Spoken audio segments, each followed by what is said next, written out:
ci réew mi Serigne see ko yàq man naa ko wax. barke Serigne Touba lu fi yàq ñoo ko yàq kenn yàqu. cloche bi ngeen doon membre ba faw Toubactu officiel bis ni ki tey daal jàpp leen dootu leen amati benn jaaxle si wàllu info bu gaaw te wóor. te réew mii ñu nekk nit ñi dañoo ragal a wax rek waaye xam ngeen ne bu fekkee ñun ñii ñuy tuddee Serigne sama bopp laa dale ak sama baay bu fekkee ñun ngeen yaakaar àjjana war ngeen a xool seen bopp rek xoolal réew maa ngi tàkk nit ñaa ngi xiif nit ñi sonn nañ te déggoo kenn ko ci wax.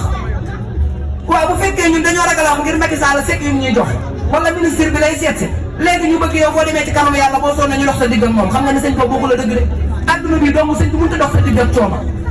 xoolal géej gi ñaata doomi gor ñoo ciy dee te bëgg lu seen nday yi lekk rek ak seen bàyyee tax ñuy dee doo dégg sëriñ bu wax ba nekk doomi gor yi lañ leen dimbale te sëriñ boo fëgg kontam milliard a nga ci yow sa sëriñ bi fii am milliard mënu laa dimbale ci baax sa kër gi taa mënu la koo sëkkal naan la nekkal ci lu la neex loo am joxam boo dem àjjana du dëgg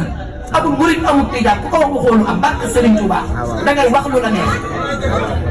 lu yàqu ci réew mi Serigne see ko yàq man naa ko wax. barke Serigne Touba lu fi yàqu ñoo ko yàq kenn yàqu. réew mi bu tàkkoon ñetti weer du ngeen dégg kilifa gu ci wax parce que ñoom bu doon tàkk ñetti weer seen magasin am na ceeb am na diwlin seen i doom danañ faj. waaye yéen ñi nga xam ne bu ngeen xëyee di jënd ji ci marché ba la sa baay dunde bilaay wallaay li maa la wuñu daw saa boo amee dépasse ci sa baay dem jox ko sëñ bi booy dee di tàbbi sa war sëñ bi bu la tanewut ci yàlla bu waxul benn dëgg Serigne Touba dëgg la andi woon Alaaji Maalik dëgg la andi woon Limaamu Laay dëgg la andi woon Baay Ñas dëgg la andi woon